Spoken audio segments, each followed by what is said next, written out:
switch to English. In this second part today, I wanted to give you a path integral formulation for the Langevin equation with multiplicative noise. Here, this on the right-hand side is just a generalization of what we had to more than one variable. And that's really trivial because all you do is you go from scalars to vectors and matrices. And then the correspondence is you have a Langevin equation in Ito, and that's corresponding to a Fokker-Planck equation, the drift being the same, and the diffusion matrix here being the multiplicative noise term here, and its transpose multiplied together, giving the diffusion matrix. That's what you get. And it's not deep, it's just a little algebra.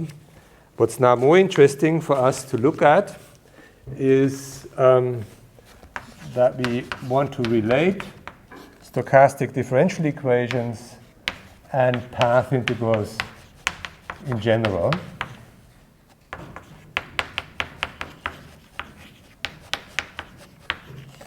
And it's actually easier than you think. So let's start from Ito, because we know we can always write in that form. And let's take a vector such that I have a drift vector as a function of my random variable times the time increment. And then I have this matrix here, C, that also depends on my random variable. And I'm multiplying it with now a vector increment for the Gaussian white noise. That's my starting point, and of course we want to interpret this in terms of a discrete formulation. So I have the random variable at times I plus 1 and I is given by the drift vector evaluated at I times delta t. And note I'm making a choice here. Right? I could write a theta if I like and combine xi and xi minus xi plus 1, but I don't. That's my choice. And then I have here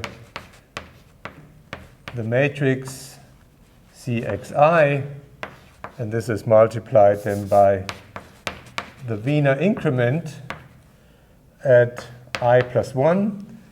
And as you remember, this is the key point.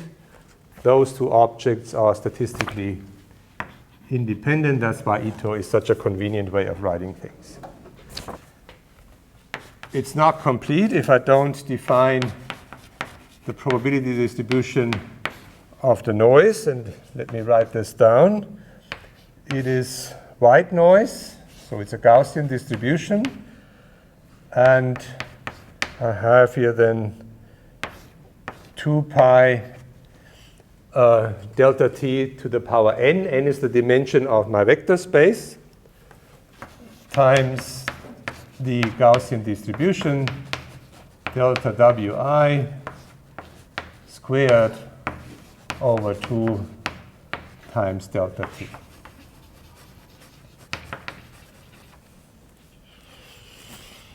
Okay.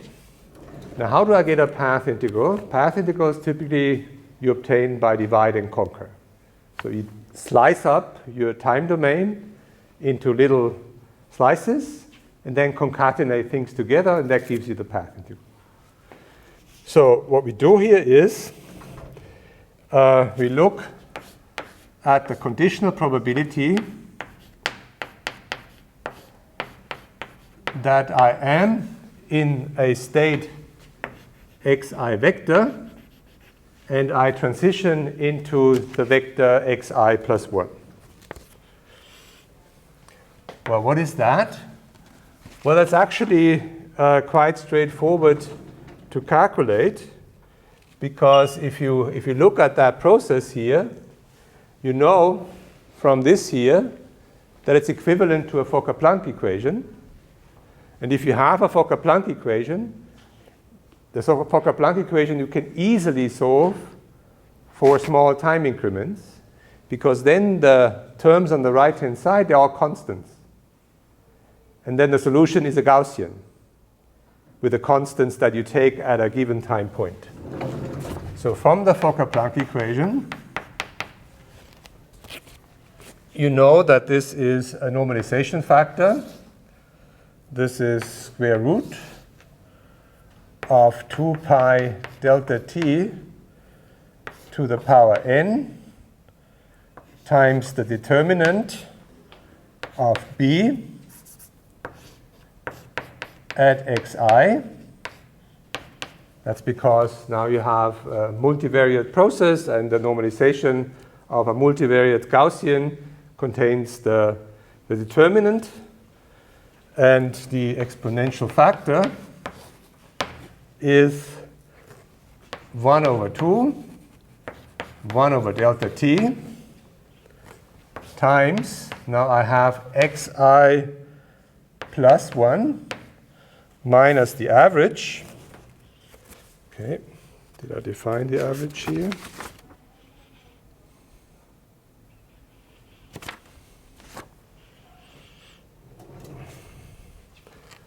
So where the average mu I is given by xi plus the drift, so a of xi vector times delta t. And that what you need here, you don't need xi plus 1 just minus xi. You need it minus the term that also contains the drift term, the transpose of that, and then the matrix that appears in the Fokker-Planck equation to the minus 1. And here then the vector xi plus 1 minus mu I.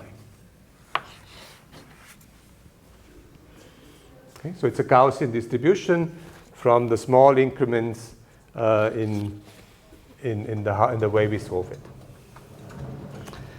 So now we have a distribution for my random variable for small time increment, for small distances in the positions. And now let me do the same trick as before, not just a bit more complicated. So I also want to complete the square. So I'm using a well-known formula from Gaussian integrals. So if you want to evaluate an expression, a Gaussian integral over a vector-valued function with the matrix M, phi, and you add here a field, so a generating term, with a scalar product of the field, external field with the field you're interested in, then this is 1 over the square root of the determinant of M. This is actually where this determinant of B here comes from, times the exponent of H transpose, the inverse of the matrix, and H.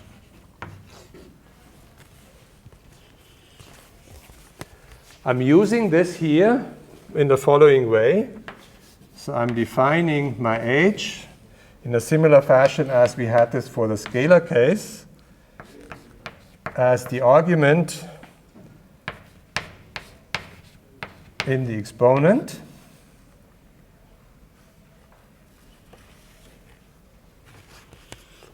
Okay.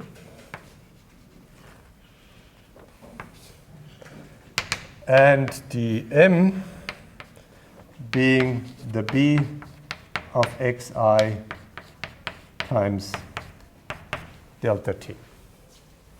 Okay, so we take this equation that we have here, use this relation, and read it backwards. And then we get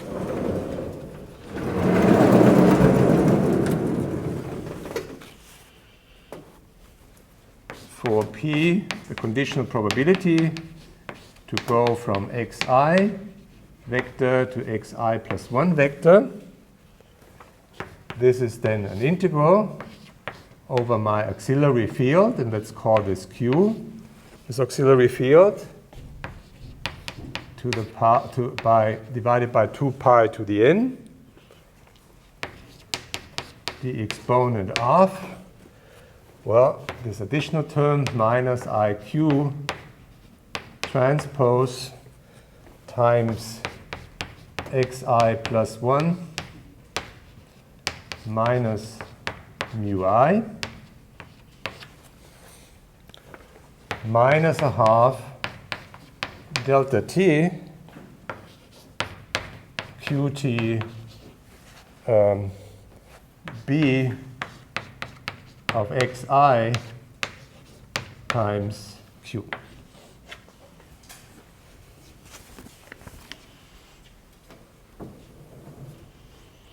Okay, so we have two fields now, or two variables. We do have our original variable, and we have the auxiliary field that we just introduced. Once you have the conditional probability, we use the fact that we have a Markov process, and therefore can concatenate the whole thing by just repeating the Chapman-Kolmogorov equation. So say I want x of n, and now let me also add the time. I didn't put it here just for simplicity of notation. Conditional on some initial value. This is following Chapman-Kolmogorov, the integral over xn minus 1, p of xn tn, conditioned on this intermediate time point, tn minus 1. And then I repeat this intermediate time point and condition it on the initial condition that you might have. Now for this, we use the expression that we derived. And then we redo this again and again and again and again, so we get a sequence of terms. Let me write out this one here first, so you see the structure. Xn minus 1.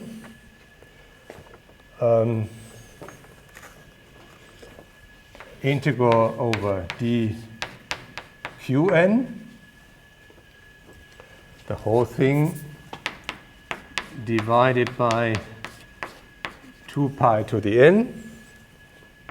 And then we have the exponent of minus I q transpose xn minus mu n minus 1, sorry, minus a half delta t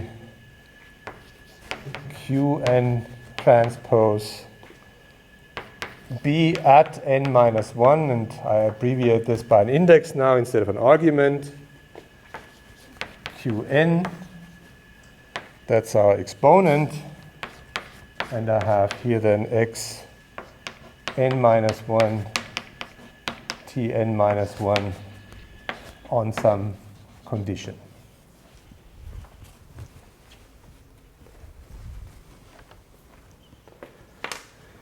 Good, as you repeat this, and let's say we want this now for some final time, it's just another name basically for xn, that's my final position, which is xn anyway. So this is then an integral over a product as I repeat this. And I have here dqi dxi divided by 2 pi to the n. That's my integration measure for all the different integrals that pop up along the way. And then I have the exponent. Well, then you have many of those factors. They just come with decreasing indices, so you get the sum of them. So you do get minus the sum from I equal 1 through n, I q transpose x, and there's also qi, I minus mu I minus 1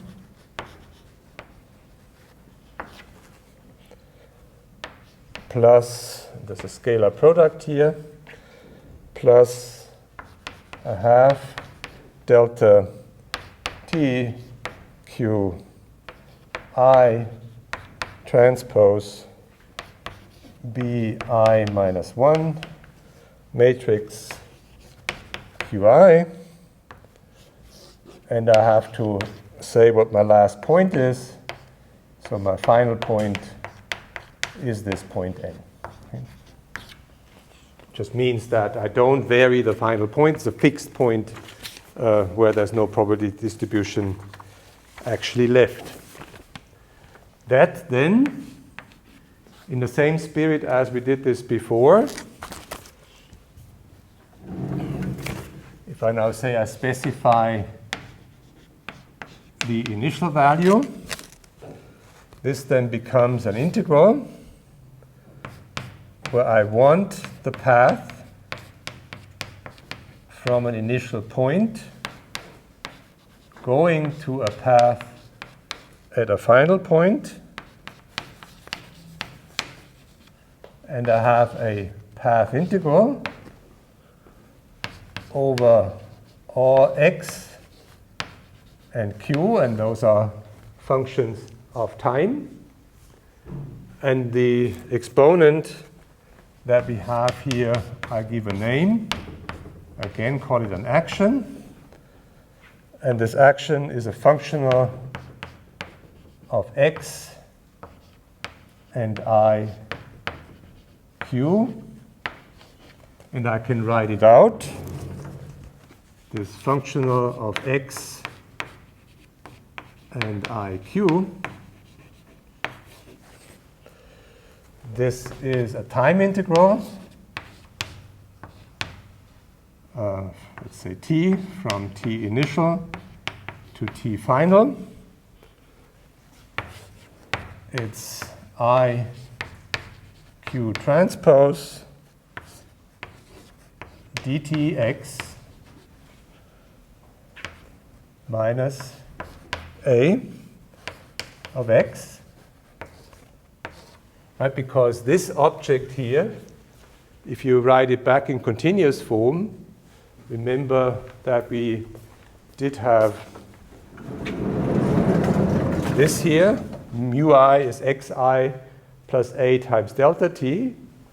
So the object that we have in the bracket is actually the equation of motion, the deterministic part of the equation of motion, minus a half I q transpose b at x I q. That's it. Okay? That's the corresponding path integral. And it's again the same structure. This term with the noise is the one which is sandwiched between the response fields. And that here is the drift part of the corresponding Langevin equation. So it's the same as before. It's just a lot more algebra in terms of writing things down, and my hand is hurting. But it's not really conceptually much deeper than that. And it's for Ito, right? So this is the corresponding path integral that is traced back to an Ito differential equation, and you can go back and forth between the two. Let me give you a dirty way of doing things, because that's easier to remember. Okay, so let me do the heuristic analysis. So let's say we do a heuristic argument, which is basically not really heuristic, but a pretty dirty way of arriving at the same result. So let's say we have an equation of motion, dtx is a of x plus c of x eta. And I don't write the vector arrows on the matrices because you just think of them being there. And we have p of eta being proportional to the exponent of minus a half integral dt eta squared.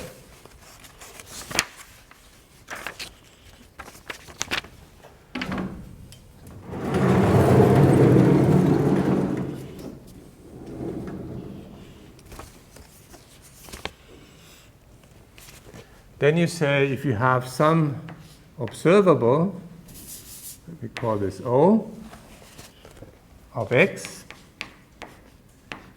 you can get the corresponding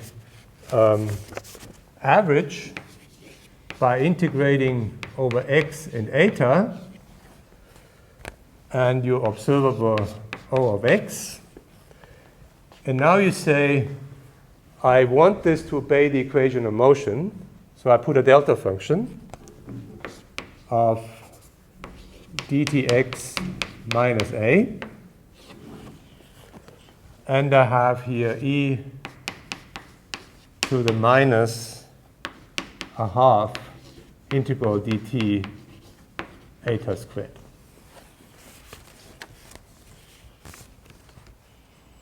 I can do the delta function integral. So this is then an integral over eta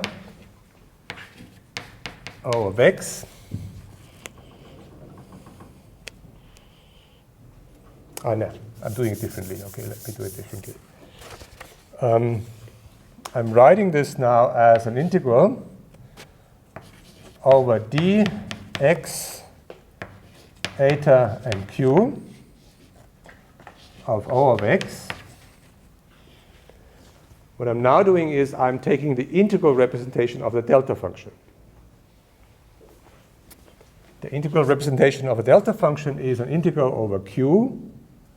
And then I do have here the exponent of minus integral dt. I'm copying a half eta squared. This is this term. I'm taking the equation of motion. Oh, sorry, I forgot something. I apologize. This is minus c eta, right? I shouldn't forget this. This is the whole equation of motion that I want to implement. So I'm writing here, this is the integral representation of the delta function. It's integral dq e to the iq times the argument. So dt x minus a minus c eta.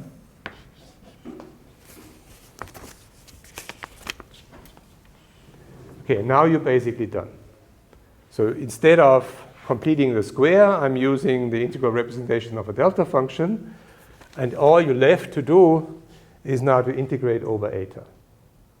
And as you see on the right-hand side, this integral over eta is a Gaussian integral, so you can easily do it. Okay, and I leave this for you. So if you do the Gaussian integrals, you get just integral over dx and q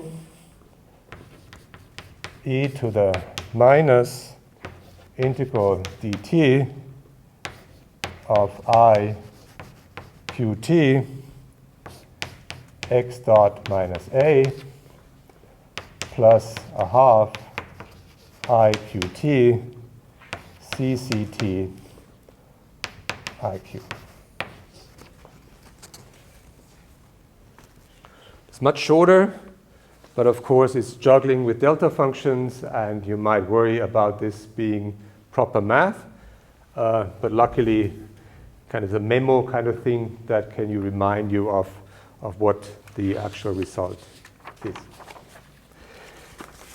Good. So let me round up a bit this part of what we did today. You can represent a stochastic process in different ways. You can make a Fokker-Planck equation out of it. You can make an Ito equation out of it. You can make a Stochanovich equation out of it. And what's not on the screen is you can make a path integral out of it.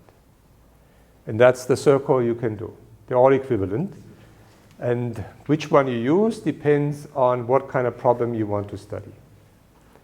And as a rule of thumb, at least for these systems that have low-dimensional state spaces, so where you don't have fields, I would say typically use the Fokker-Planck equation to do analytics.